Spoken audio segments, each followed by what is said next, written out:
Hello बच्चों, कैसे हैं आप सभी। स्वागत है आप सभी का अनुपम नीट गुरु पर। तो बेटा, आज का जो चैप्टर है वो है स्ट्रक्चरल और ऑर्गेनाइजेशन इन एनिमल्स का लेक्चर नंबर 1। ये बहुत इंपॉर्टेंट चैप्टर है आपके नीट 2026 के लिए। तो चलिए स्टार्ट करते हैं। शुरुआत में बेसिक से स्टार्ट करूँगा एकदम, और धीरे धीरे हम लोग इसे नीट के लेवल तक लेके जाएंगे। चलिए लेट्स स्टार्ट। सो चैप्टर है हमारा बेटा स्ट्रक्चरल ऑर्गेनाइजेशन इन एनिमल्स। ओके,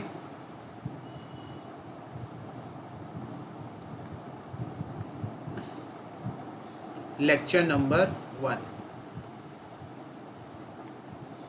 तो बेटा सबसे पहले थोड़ी बेसिक बातें बताऊंगा आप लोगों को। पहले बताऊंगा आपको कि टिश्यू क्या होता है। ठीक है, टिश्यू के बारे में थोड़ा सा आपसे मैं चर्चा करूंगा। चलिए, सो टिश्यू क्या होता है। बेसिकली टिश्यू जो होता है वो ढेर सारे सेल्स से मिल के बना होता है। ठीक है, टिश्यू जो होता है ढेर सारे सेल्स से मिल के बना होता है। लिखिएगा इसको, ग्रुप ऑफ वन और मोर सेल्स। मतलब क्या है बेटा कि एक या एक से ज़्यादा सेल्स जब एक साथ आते हैं, जब एक साथ ग्रुप में आते हैं तो टिश्यू बनाते हैं। ठीक है, और इनका जो ओरिजिन होता है वो सिमिलर ओरिजिन होता है। ठीक है, ये जो जहाँ से मतलब ये बनते हैं, जहाँ से ये ओरिजिनेट करते हैं वो सिमिलर ओरिजिन होता है इनका। ठीक है, और ये एक स्पेसिफिक फंक्शन, मतलब एक कोई भी एक इनका जो पर्टिकुलर फंक्शन है वो परफॉर्म करते हैं। ठीक है, स्पेसिफिक फंक्शन परफॉर्म। ठीक है, परफॉर्म स्पेसिफिक फंक्शन। ओके, चलिए अगर मैं टिश्यू की स्टडी की बात करूं कि टिश्यू की स्टडी को क्या कहते हैं, सो बेटा टिश्यू की स्टडी को हम लोग हिस्टोलॉजी बोलते हैं। ठीक है, हिस्टोलॉजी बोलते हैं। ठीक, बेसिकली क्या करता है, ये बेसिक फ्रेमवर्क प्रोवाइड करता है एनिमल्स को। Provide basic framework, basic framework in animals. ठीक है, बेसिक फ्रेमवर्क को ये प्रोवाइड करता है एनिमल्स का, जो एकदम एनिमल्स शेप में होते हैं। कोई भी ऑर्गेनिज्म जब एक बेसिक बॉडी स्ट्रक्चर बनता है वो टिश्यू की वजह से ही बनता है, एक बेसिक फ्रेमवर्क उसका बनता है। ठीक है, चलिए, और टिश्यू जो होते हैं वो ऑर्गेनाइज्ड होते हैं स्पेसिफिक प्रपोर्शन और एक स्पेसिफिक पैटर्न है, मतलब एक पैटर्न में ऑर्गेनाइज होते हैं। ठीक है, एक पैटर्न पूरा इनका एक आपको टिश्यू का देखने को मिलता है। ठीक है, सो नेक्स्ट लिखिएगा, organized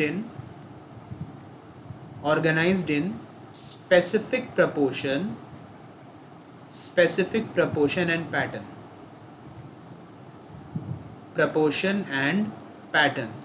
ठीक है, स्पेसिफिक प्रपोर्शन एंड पैटर्न। जब ये स्पेसिफिक प्रपोर्शन और पैटर्न में बन जाते हैं तो ये एक साथ मिलकर, जब ये पैटर्न बन जाते हैं तो एक साथ मिलके ये ऑर्गन बनाते हैं। ठीक है, टू फॉर्म एन ऑर्गन, जैसे stomach and lung, stomach and lung. ठीक है, स्टमक एंड लंग। चलिए इतना हो गया, नेक्स्ट स्लाइड पे आगे चलता हूँ। सो मैंने आपको क्या बताया कि टिश्यू जो होता है वो ढेर सारे सेल्स के ग्रुप से मिलकर बना होता है। इनका ओरिजिन जो होता है वो सिमिलर होता है, और ये एक स्पेसिफिक फंक्शन परफॉर्म करते हैं, और इनकी स्टडी को हिस्टोलॉजी बोलते हैं। और और ये जो है एक बेसिक फ्रेमवर्क प्रोवाइड करते हैं एनिमल्स को, और ये स्पेसिफिक प्रपोर्शन और पैटर्न में ऑर्गेनाइज्ड होते हैं। ऑर्गेनाइज्ड होके स्पेसिफिक प्रपोर्शन और पैटर्न में ऑर्गेनाइज होके ये कोई भी एक ऑर्गन बनाते हैं, जैसे कि स्टमक और लंग। ठीक है बेटा, और क्या कहते हैं, स्टमक और लंग ये ऑर्गन बनाते हैं। इसका डायग्राम, एक रफ डायग्राम मैं आपको बना के दिखा देता हूँ। ये जब ये मान लीजिए छोटे छोटे सेल्स हैं, ये छोटे छोटे सेल्स जब एक साथ आ जाएंगे, ठीक है, एक साथ जब ये ग्रुप में आ जाएंगे, ग्रुप में जमा हो जाएंगे, तो ये पूरा का पूरा एक आपका टिश्यू बन जाएगा। ठीक है, टिश्यू बन जाएगा।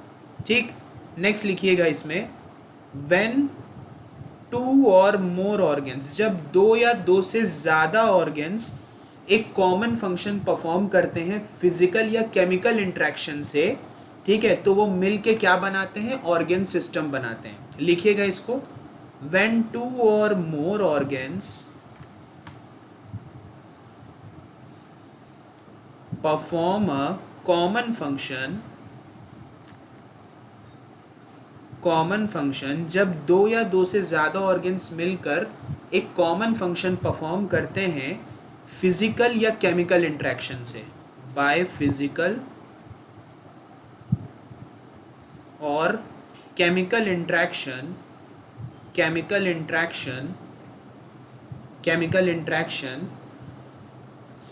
तो जब ये फिजिकल और केमिकल इंट्रैक्शन से दो या दो से ज़्यादा ऑर्गन्स जब कॉमन फंक्शन परफॉर्म करते हैं फिजिकल या केमिकल इंट्रैक्शन से, तो ये सब मिल के क्या बनाते हैं, ऑर्गन सिस्टम बनाते हैं, ठीक है। Then they together form an organ system, ठीक।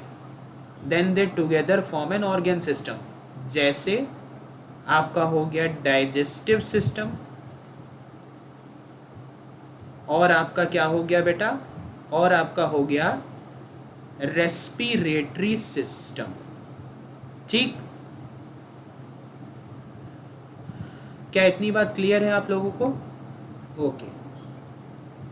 नेक्स्ट मैं आपको बताऊंगा जो सेल्स होते हैं, टिश्यूज होते हैं, ऑर्गन्स होते हैं, और ऑर्गन सिस्टम जो होते हैं आपके, ठीक है, ऑर्गन सिस्टम जो होते हैं, ओके। पहले क्या होता है, सेल होता है, ढेर सारे सेल मिलकर टिश्यूज बनाते हैं, टिश्यूज से ऑर्गन्स बनते हैं, और ऑर्गन से ऑर्गन सिस्टम बनते हैं। ये जो चार हैं, ये इनके काम अलग अलग बटे हुए हैं, हर एक का अलग अलग काम है, ठीक है। Split up their work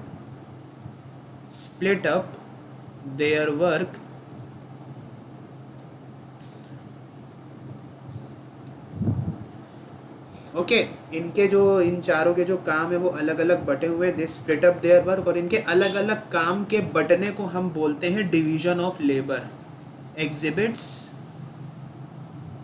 exhibits division of labour, ठीक है, exhibits division of labour, okay. और ये कंट्रीब्यूट करते हैं बॉडी के सर्वाइवल में, ठीक है, contribute to the survival of the body, ठीक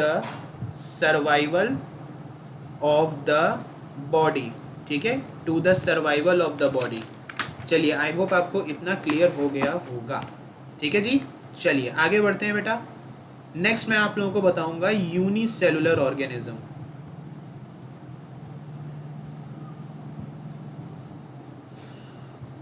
यूनिसेलुलर ऑर्गेनिज्म, सो यूनिसेलुलर ऑर्गेनिज्म में क्या होते हैं, जितने भी बेसिक फंक्शन होते हैं, ऑल बेसिक फंक्शन, जितने भी बेसिक फंक्शन होते हैं वो सिंगल सेल के द्वारा परफॉर्म किए जाते हैं, परफॉर्म्ड बाय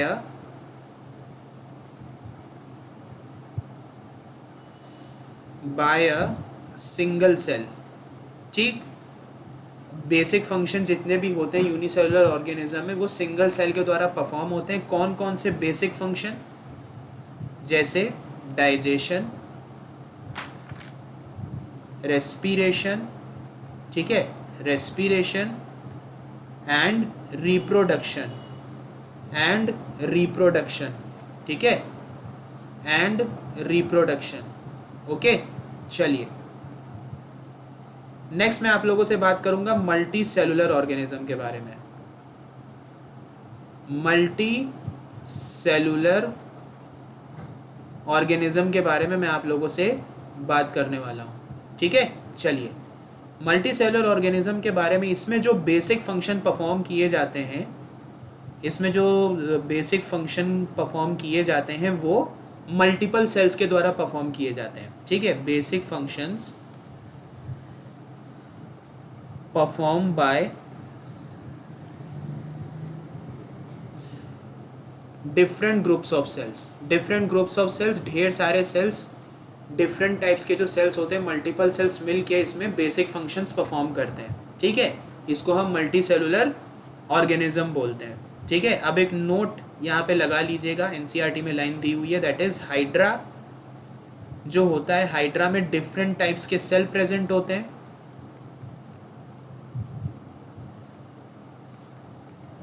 सेल्स प्रेजेंट होते हैं, प्लस एंटी का मतलब है प्रेजेंट, ठीक है।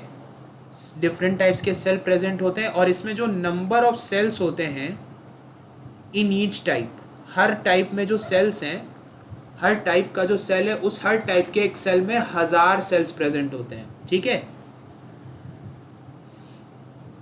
Number of cells in each type लिख लो, यहाँ इन ईच सेल टाइप लिख लो, ऐसे लिख लो, in each type can be in thousands, ठीक है, 1000 होते हैं। ओके, समझ में आया? तो ये हो गई थोड़ी सी बेसिक बातें। अब नेक्स्ट जो पहला टॉपिक इस चैप्टर का आप लोगों को पढ़ाने जा रहा हूं, that is animal tissue.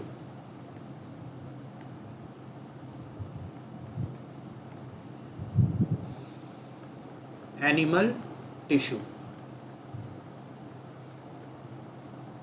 So animal tissue क्या होते हैं? बेसिकली ये इनका जो स्ट्रक्चर होता है इन एनिमल टिश्यू का, एनिमल टिश्यू क्या होते हैं? ऐसे टिश्यू जो एनिमल में होते हैं, है ना। अब कुछ बच्चे पूछेंगे सर क्या होता है, ये नहीं पता है ना।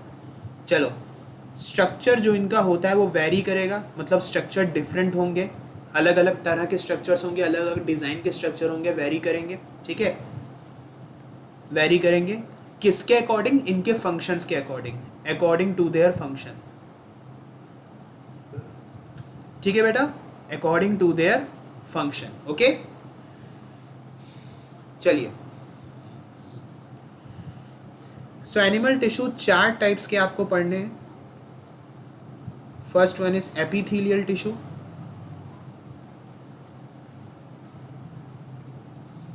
second one is connective tissue,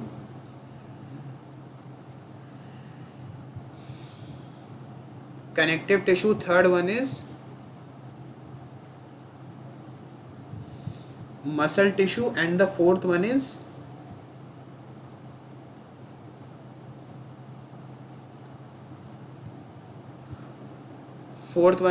neural tissue. Neural tissue को कंट्रोल एंड कोऑर्डिनेशन में डिटेल में पढ़ूंगा, तो टेंशन मत लेना, यहाँ बस थोड़ा सा बताऊंगा, ठीक। चलिए, अब पहला स्टार्ट करेंगे, that is epithelial tissue.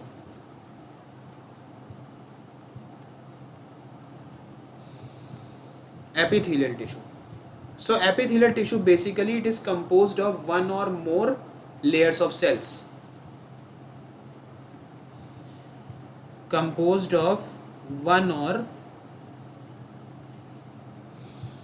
more layers of cells। ये एक या एक से ज़्यादा सेल की लेयर से बनता है, ठीक है, लेयर्स ऑफ सेल्स। और ये क्या क्या प्रोवाइड करता है? ये कवरिंग को प्रोवाइड करता है, लाइनिंग को प्रोवाइड करता है कुछ बॉडी के पार्ट्स में, ठीक है। So it provides covering and lining, ठीक है, it provides covering and lining for some part of the body.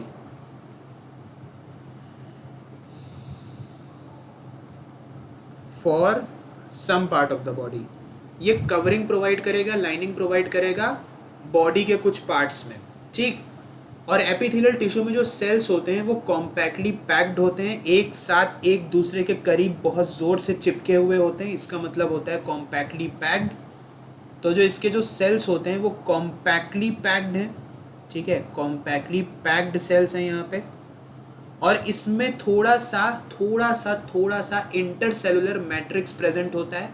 Intercellular matrix एक लिक्विड सब्सटेंस है, ठीक है, with little intercellular matrix, with little intercellular matrix, ठीक है, विद लिटिल इंटरसेलुलर मैट्रिक्स, ठीक है। अब इतना एपिथेलियल टिश्यू की बात हो गई, आइए अब इसके क्लासिफिकेशन के बारे में आप लोगों से बात करता हूँ। सो classification of epithelial tissue.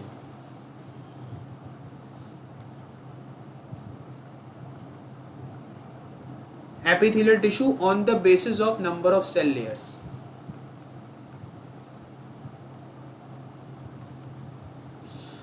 On the basis of number of cell layers, cell layers के नंबर के बेसिस पे हम एपिथेलियल टिश्यू को दो हिस्सों में डिवाइड करते हैं. First one is simple epithelium and the next one is compound epithelium. Simple epithelium and next is compound epithelium. ठीक, next is compound epithelium. Okay, चलिए.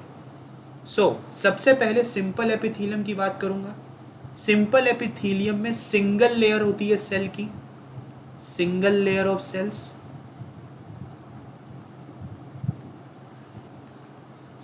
एंड इट फंक्शंस एज, ये function किसकी तरह करते हैं? ये फंक्शन करते हैं बॉडी कैविटीज की लाइनिंग में. ठीक है, बॉडी कैविटीज की लाइनिंग में, डक्ट्स की लाइनिंग में और ट्यूब्स की लाइनिंग में. सिंपल भाषा में कहूं तो सिंपल एपिथेलियम बॉडी कैविटीज की लाइनिंग पर प्रेजेंट है, डक्ट्स पर प्रेजेंट है, ट्यूब्स पर प्रेजेंट है. ठीक है, functions as lining for body cavities, ducts and tubes. ठीक, कंपाउंड एपिथेलियम की बात करता हूं. इसमें दो या दो से ज्यादा सेल लेयर्स इसमें प्रेजेंट होती हैं. दो या दो से ज्यादा सेल लेयर से मिलके बना होता है क्या? Compound epithelium. ठीक है, to or more cell layers. ठीक, to or more cell layers. इनका क्या होता है? प्रोटेक्टिव फंक्शन होता है जो कि स्किन में परफॉर्म करते हैं ये. ठीक है, protective function.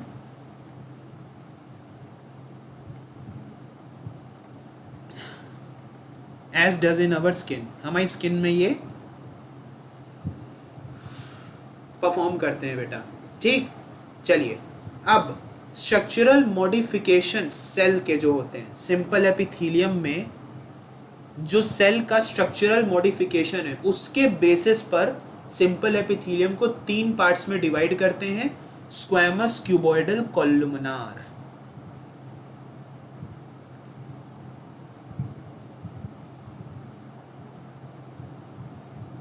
On the basis of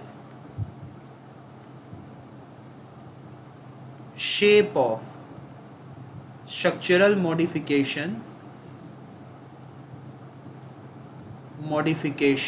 of cells. means जो सेल्स का शेप है सिंपल एपिथेलियम में, जो सेल्स के शेप्स होते हैं उन शेप्स के बेसिस पे, उन शेप्स का जो स्ट्रक्चर है उसके बेसिस पे हम तीन हिस्सों में इसको डिवाइड करते हैं. फर्स्ट वन इज स्क्वैमस,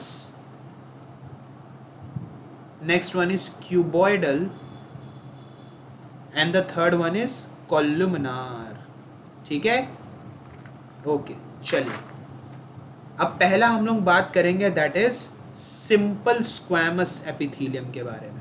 ठीक है, मैंने यहाँ पे ऐसे लिखा है स्क्वैमस, क्यूबॉइडल और कोलुमिनार, तीनों सिंपल टाइप्स के, इसलिए मैं सिंपल स्क्वैमस एपिथेलियम बेटा बोल रहा हूँ. ठीक है, चलिए पहली हेडिंग डालिएगा सारे बच्चे, that is simple squamous epithelium.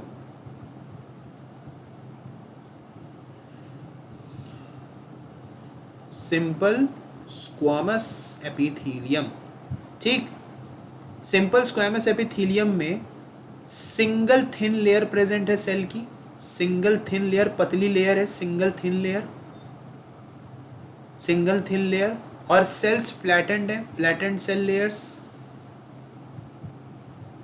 Flattened sales.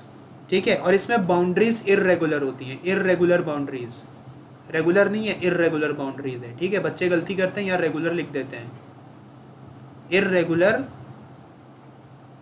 Boundaries. Simple squamous को पेवमेंट एपिथेलियम भी बोलते हैं due to its tile like structure.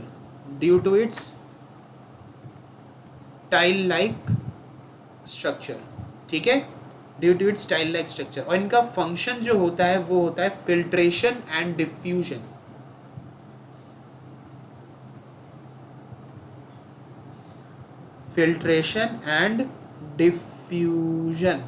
ठीक है, फिल्ट्रेशन एंड डिफ्यूजन. कुछ इस तरह से ये सिंपल स्क्वैमस आपका प्रेजेंट होगा।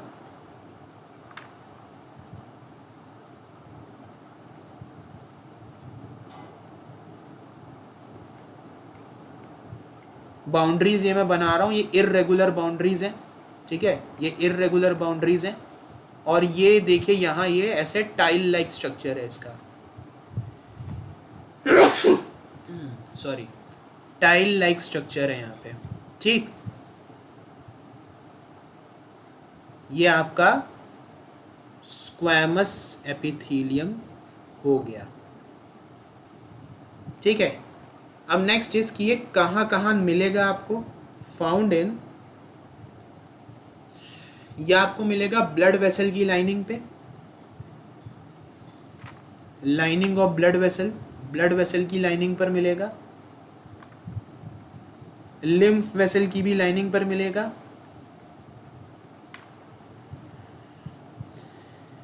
पेरिटोनियम में मिलेगा, ठीक है। ये पेरिटोनियम, प्लूरा, ये सब आगे पढ़ाऊंगा, ठीक है, डोंट वरी, अभी आप याद कर लीजिए बस।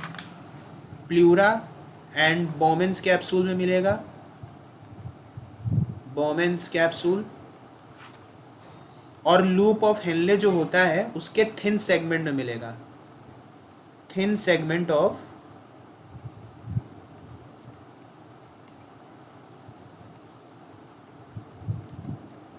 Loop of Henle, loop of Henle के थिन सेगमेंट्स में मिलेगा। और लंग्स के जो एयर सैक्स होते हैं उसमें मिलेगा, air sacs of lungs, air sacs of lungs. Okay, clear इतना? चलिए मैं आगे बढ़ता हूं। उससे पहले मैं आपको डायग्राम्स दिखाता हूं, स्क्वैमस का दिखा देता हूं। ये आपका ये स्क्वैमस है, स्क्वैमस है, देख रहे हैं ये टाइल लाइक स्ट्रक्चर इसमें प्रेजेंट है, ये टाइल लाइक स्ट्रक्चर है यहाँ। और ये सब जो है ये न्यूक्लियस है, ठीक है, न्यूक्लियस है। और इसको पेवमेंट एपिथेलियम बोलते हैं बिकॉज ये पतला है, फ्लैटेंड है और टाइल लाइक है, ठीक। This is squamous epithelium. Next हम लोग चलेंगे क्यूबॉइडल एपिथेलियम पर, आइए।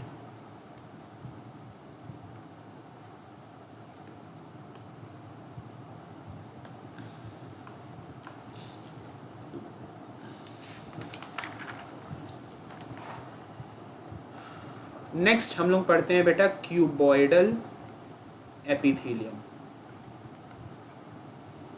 सो क्यूबॉइडल एपिथेलियम भी सेम वही है, सिंगल लेयर होती है सेल्स की, सिंगल लेयर ऑफ सेल्स।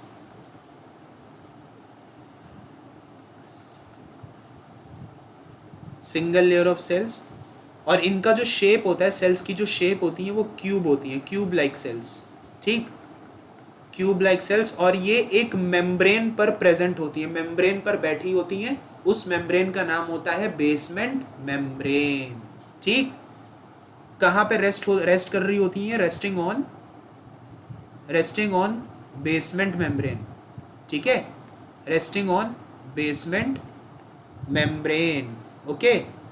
और इसमें जो न्यूक्लियाई होता है, यानी कि जो न्यूक्लियस होता है वो बीच में प्रेजेंट होता है, जैसा मैंने आपको यहाँ दिखाया था।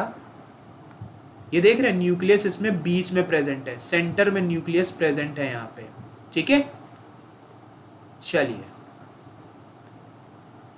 न्यूक्लियाई या फिर न्यूक्लियस प्रेजेंट इन सेंटर, या प्रेजेंट सेंट्रली, या सिचुएटेड सेंट्रली,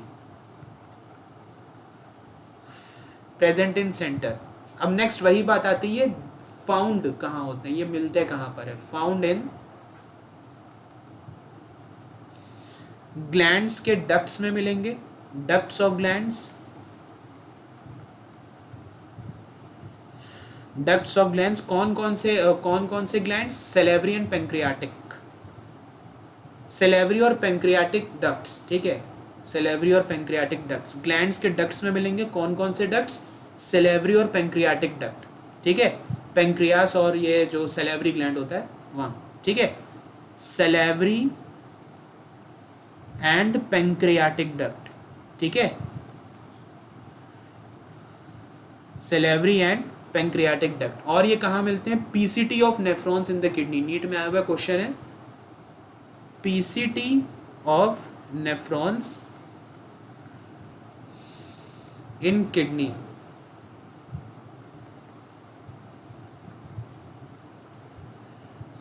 किडनी के जो नेफ्रॉन्स हैं उनके पीसीटी में, पीसीटी का मतलब है प्रॉक्सिमल कॉन्वोल्यूटेड ट्यूब्यूल, इसके बारे में आगे पढ़ाऊंगा, अभी केवल एग्जाम्पल जान लीजिए। तो यहाँ पे ये क्यूबॉइडल एपिथेलियम पाए जाते हैं, ठीक है। और ये जो पीसीटी होता है नेफ्रॉन का, जो कि किडनी में प्रेजेंट है, इसके जो एपिथेलियम है इसके जो एपिथेलियम है they have microvilli, have microvilli. Microvilli are hair like structures, ठीक है, इसके बारे में भी आगे पढ़ाऊंगा। ओके, चलिए, तो क्यूबॉइडल एपिथेलियम हमारा समाप्त होता है। आइए मैं क्यूबॉइडल एपिथेलियम आपको एक रफ डायग्राम बनाता हूँ, फिर उस डायग्राम पे चलते हैं जो अभी पिक्चर आपको दिखाई थी। इस तरह से क्यूब लाइक स्ट्रक्चर्स प्रेजेंट होते हैं, ठीक है। क्यूब लाइक स्ट्रक्चर्स हमारे प्रेजेंट होते हैं क्यूबॉइडल में, ठीक है। ये देखिए क्यूब लाइक प्रेजेंट है, बीच में न्यूक्लियस प्रेजेंट है यहाँ पे, ठीक है, बीच में न्यूक्लियस प्रेजेंट है। सिंपल में भी यहाँ बीच में है, क्यूबॉइडल में भी यहाँ बीच में न्यूक्लियस प्रेजेंट है, ठीक है। ओके, क्यूबॉइडल में। चलिए,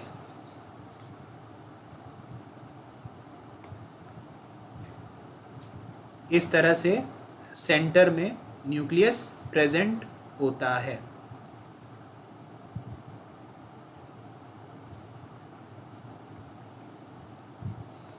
ठीक, अभी मैंने आपको, मेरे ख्याल से शायद मैंने क्यूबॉइडल एपिथेलियम बता के सिंपल एपिथेलियम के सेंट्रल वो दिखा दिए थे, न्यूक्लियाई। वहाँ पे भी सेंटर में होते हैं लेकिन क्यूबॉइडल में भी होते हैं, ठीक है। ये एक गलती हो गई, उसके लिए सॉरी बेटा। चलिए, नेक्स्ट हम लोग करेंगे अब कॉलुमनार।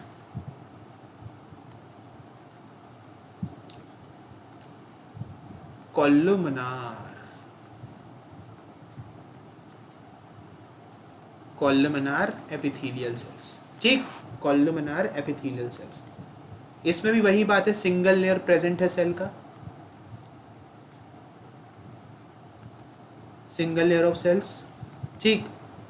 और इसमें जो सेल्स होते हैं वो टॉल होते हैं और स्लेंडर शेप के होते हैं, टॉल एंड स्लेंडर सेल्स, लंबे लंबे सेल्स इसमें प्रेजेंट होते हैं, ठीक। और इसमें जो न्यूक्लियस है वो सेंटर में नहीं होगा, वो बेस पर प्रेजेंट होगा। Nuclei located at base, located at base. और इसका जो फ्री सरफेस है, फ्री सरफेस जो है उसके पास माइक्रोविलाई है, उस पर माइक्रोविलाई प्रेजेंट है। फ्री सरफेस में हैव माइक्रोविलाई,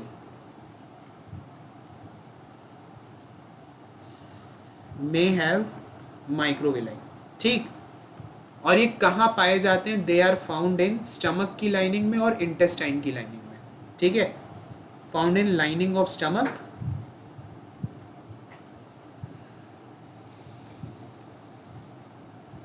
एंड इंटेस्टाइन, ठीक है।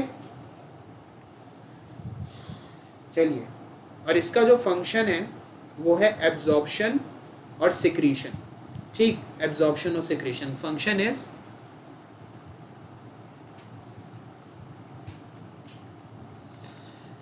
एब्जॉर्प्शन एंड सिक्रीशन, ठीक है, एब्जॉर्प्शन और सिक्रीशन।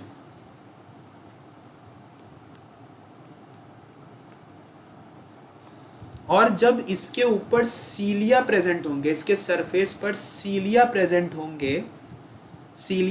होंगे तो हम इसे सिलिएटेड एपिथेलियम भी बोलेंगे, ठीक है, सिलिएटेड एपिथेलियम भी बोलेंगे। ओके, और तो इस पे एक और लाइन लिख लो कि when cilia are present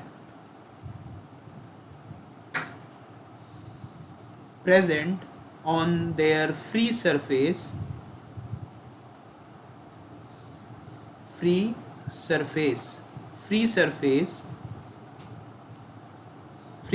of columnar, then they are called ciliated epithelium. ठीक है,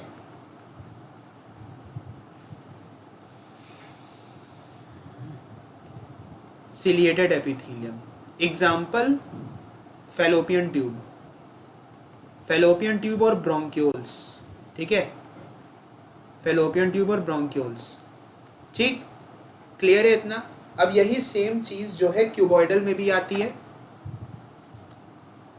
यही सेम बात क्यूबॉइडल में भी है।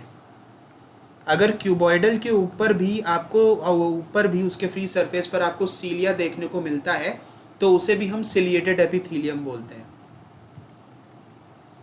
सिलिएटेड एपिथीलियम बोलते हैं। ठीक है, सीलिया ऑन सरफेस। शायद मैं आगे आ रहा हूँ, दिख नहीं रहा होगा, कोई बात नहीं, मैं बोल रहा हूँ, आप लिख लो, सीलिया on free surface.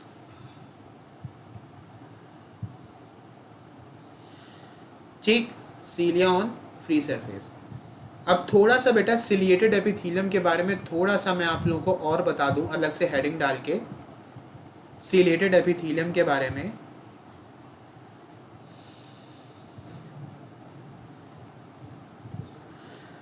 Mainly they are,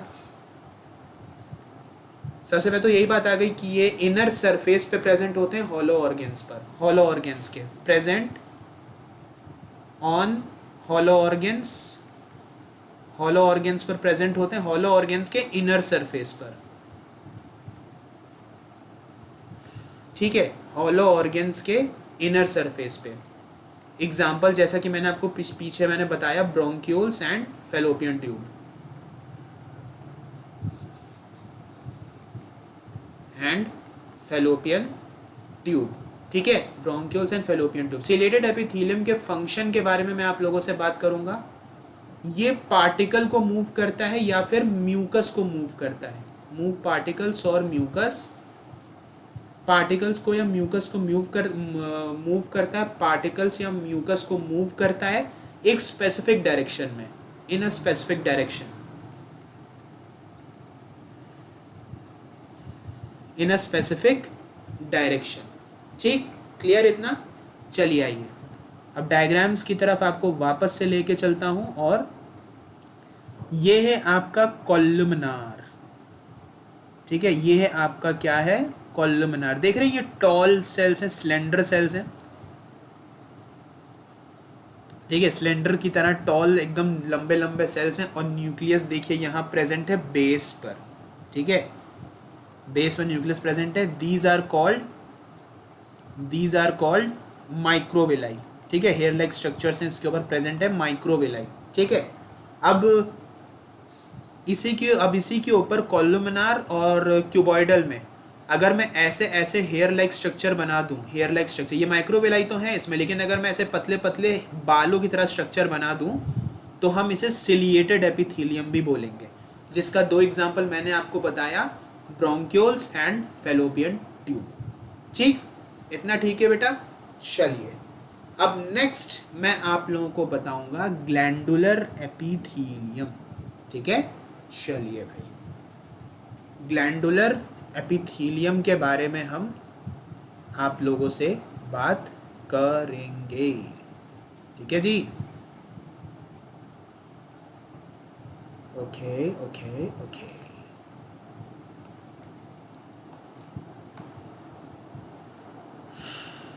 let's do it.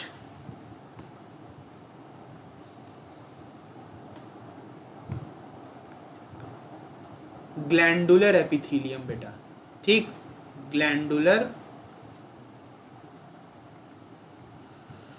Epithelium के बारे में मैं आप लोगों से बात करने वाला हूँ। ठीक है, सो ग्लैंडुलर एपिथीलियम जो होते हैं वो सेक्रीशन के लिए स्पेशलाइज्ड होते हैं। They are specialised for secretion.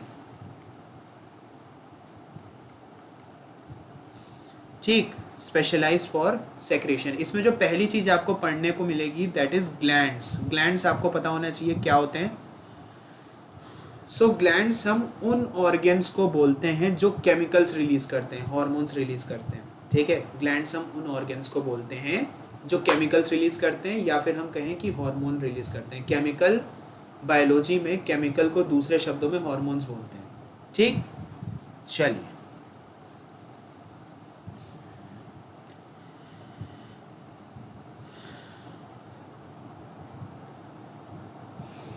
चलिए, अब कुछ कॉलुमिनार और कुछ क्यूबॉइडल सेल्स जो होते हैं वो ग्लैंडुलर एपिथेलियम में आते हैं.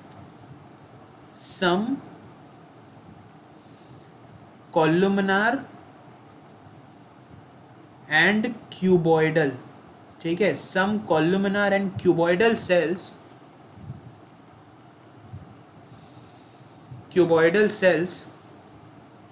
ग्लैंड्स में आते हैं. ठीक है, ग्लैंड्स में आते हैं. ये स्पेशलाइज्ड हैं सेक्रीशन में, स्पेशलाइज्ड इन सेक्रीशन, और इन्हें हम कहते हैं they are called glandular epithelium. They are called glandular epithelium. ठीक है, glandular epithelium.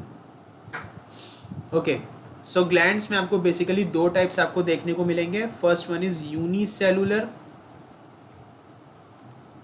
And the next one is multi cellular.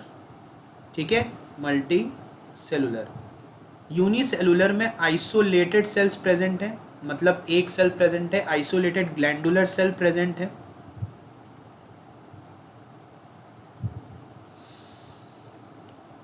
है. Example goblet cells of alimentary canal. NEET में पूछ चुके हैं ये सवाल बेटा. Goblet cells of alimentary canal. ठीक है, मल्टी सेलुलर में ढेर सारे सेल्स प्रेजेंट होते हैं. सेल्स का क्लस्टर इसमें प्रेजेंट है. क्लस्टर मतलब ढेर सारे सेल इकट्ठा हो जाते हैं इसमें. Consist of cluster of cells, और इसका जो एग्जाम्पल है वो है सेलेवरी ग्लैंड्स. ठीक है, सेलेवरी ग्लैंड्स. अब इनके सेक्रीशन करने के बेसिस पर इनको हम 3 हिस्सों में बांटते हैं. या इस चैप्टर में 2 हिस्से दिए हुए हैं, पर मैं आपको 3 बताता हूँ एक्स्ट्रा नॉलेज के लिए. 3 हिस्सों में बांटा गया है इनके सेक्रीशन के बेसिस पर. एक्सोक्रीन, एंडोक्रीन एंड मिक्स ग्लैंड. ठीक, चलिए नेक्स्ट स्लाइड पे आता हूँ मैं और आप लोगों को आगे बताता हूँ. On the basis of mode of pouring of secretion, mode of pouring of secretion, they are divided into 3 categories.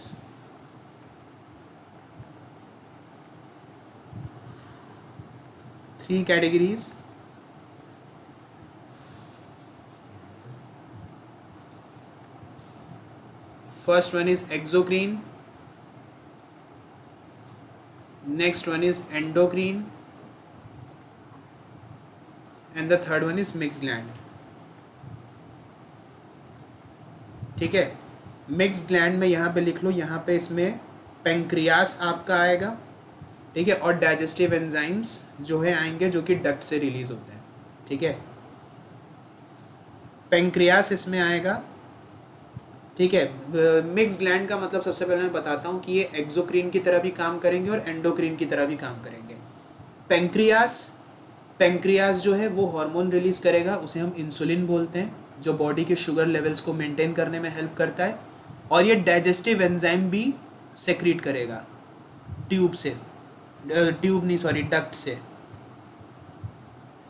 Enzyme भी सेक्रीट करेगा डक्ट से, राइट. डाइजेस्टिव एंजाइम भी सेक्रीट करेगा डक्ट से. ओके, तो हार्मोन भी रिलीज कर रहा है, मींस कि ये एंडोक्रीन की तरह भी काम कर रहा है, और डाइजेस्टिव एंजाइम भी ये रिलीज कर रहा है, मींस ये एक्सोक्रीन की तरह भी काम कर रहा है. So pancreas is a very famous example of mix gland. ठीक है, चलिए अब थोड़ा सा और इसके बारे में आपको मैं बताऊंगा. First one is exocrine. Exocrine basically इसमें डक्ट्स प्रेजेंट है.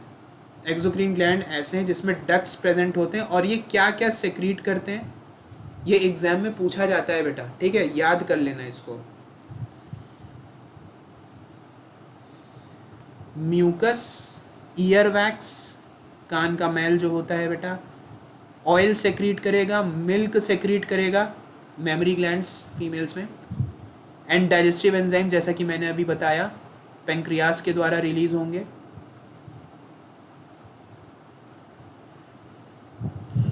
ठीक है, इतनी चीज़ें एक्सोक्रीन से रिलीज होती हैं। ठीक है, ओके।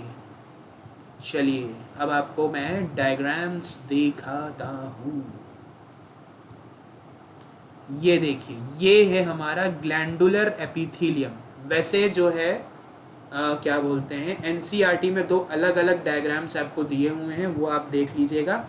ये हमारा ग्लैंडुलर एपिथेलियम, ये देखिए, ये गॉबलेट सेल, ये बेसमेंट मेम्ब्रेन पर प्रेजेंट है, यहाँ सीलिया प्रेजेंट है।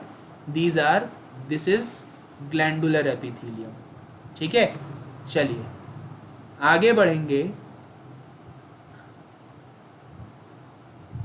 ग्लैंडुलर एपिथेलियम हो गया, एक्सोक्रीन हो गया, एंड नेक्स्ट मैं आपको बताता हूं that is endocrine.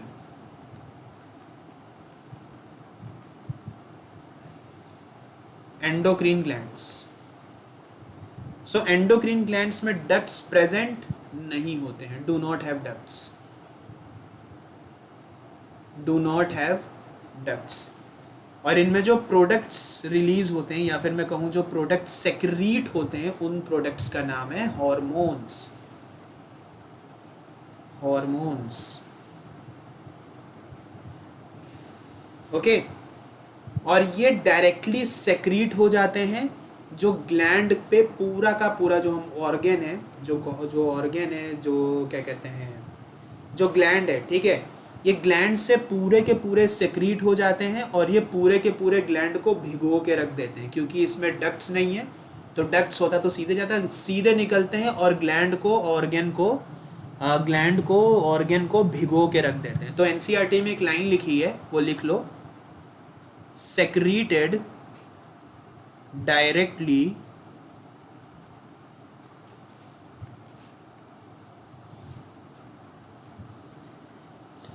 directly into the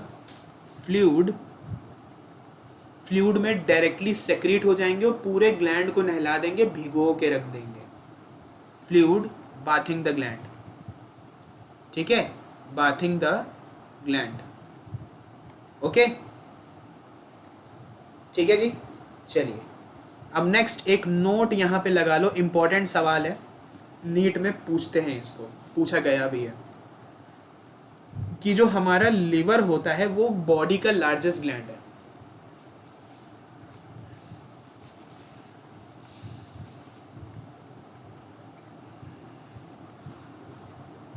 largest gland of the body, ठीक है।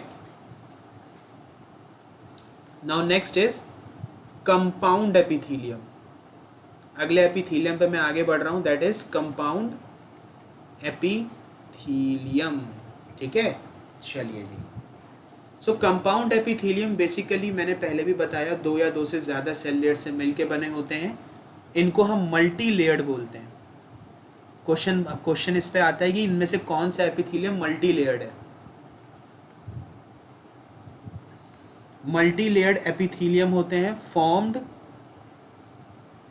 Of two or more than two cells, more than two cells, ठीक। और इसका जो फंक्शन होता है, ये प्रोटेक्शन प्रोवाइड करता है केमिकल और मैकेनिकल स्ट्रेसेस से। बेसिकली ये स्किन पर अपना काम करता है, ठीक है। तो इसका जो मेन फंक्शन है वो प्रोवाइड करता है protection against chemical and mechanical stresses.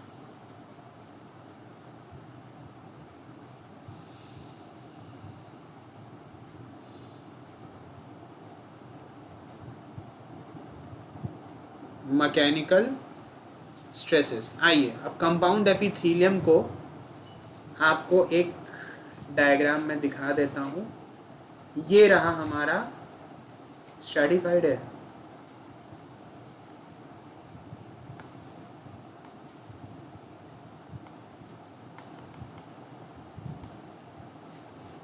Okay, कोई नहीं। बेसिकली जो स्ट्रैटिफाइड आपको दिख रहा है ना, एकदम इसी की तरह स्ट्रक्चर होता है कंपाउंड एपिथेलियम का भी।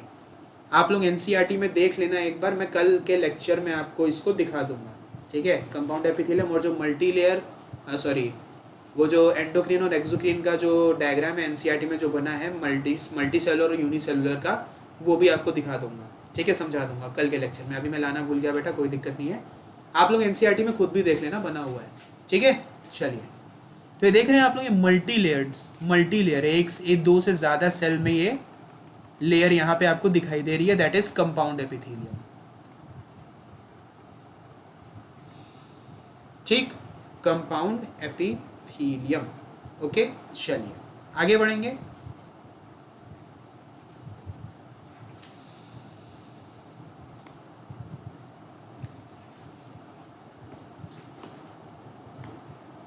ओके, कंपाउंड एपिथेलियम के बारे में थोड़ा सा बेटा और लिख लो यहीं पे, चलो आगे लिख लो कंपाउंड एपिथेलियम के बारे में कि ये स्किन के ना ड्राई सरफेस को कवर करते हैं, cover the dry surface of the skin.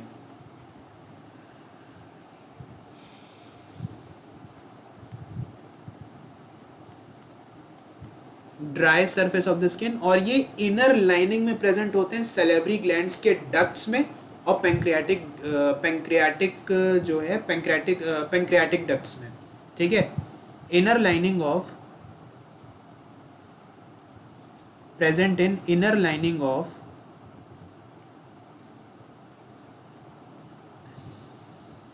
ducts of salivary gland and pancreatic duct,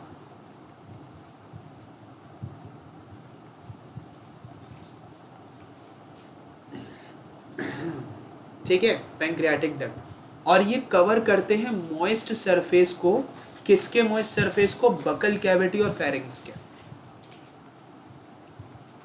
it also cover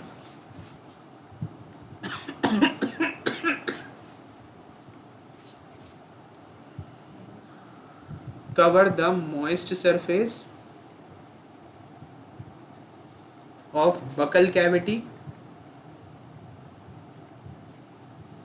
and pharynx, ठीक। अब नेक्स्ट जो टॉपिक आपको पढ़ना है वो है आपका सेल जंक्शन, ठीक है। चलिए जी, सेल जंक्शन से आपको बताता हूं। सेल जंक्शंस, तो ये बहुत ही स्पेशलाइज्ड जंक्शन है, स्पेशलाइज्ड जंक्शन है जो कि स्ट्रक्चर प्रोवाइड करते हैं, प्रोवाइड स्ट्रक्चर और functional link between its individual cells.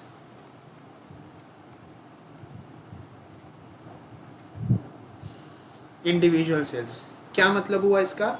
Cell junction का मतलब क्या कहते हैं, सेल जंक्शन एक बहुत ही स्पेशलाइज्ड जंक्शन है और ये स्ट्रक्चरल और फंक्शनल कनेक्शन प्रोवाइड करते हैं हर एक सेल के बीच में। दो इंडिविजुअल सेल्स हैं, उनके बीच में ये कनेक्शन बिल्डअप करेंगे, एक जंक्शन बनाएंगे, इसको हम सेल जंक्शन बोलते हैं। ठीक है जी, क्लियर हुआ इतना? ओके, चलिए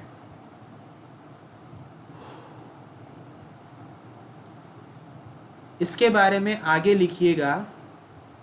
सेल जंक्शंस एपिथेलियम को एक साथ जोड़ के रखते हैं। Epithelium held together with little intercellular material, थोड़े से लिक्विड सब्सटेंस के साथ। इंटरसेलुलर मटेरियल लिक्विड सब्सटेंस होता है। विद लिटिल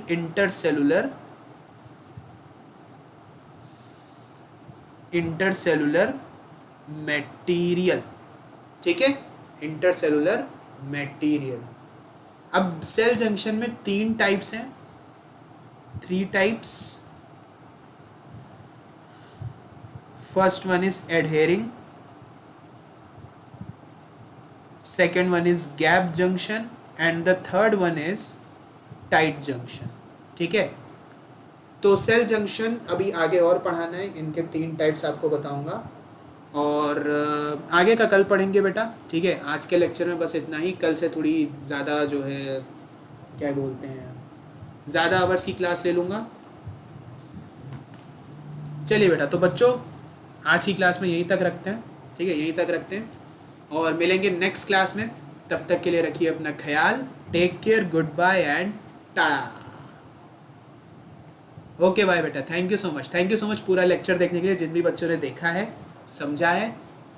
अगर कोई डाउट हो पूछ लेना कमेंट सेक्शन में, और पढ़ते रहिए, हंसते रहिए, मस्त रहिए, ठीक है।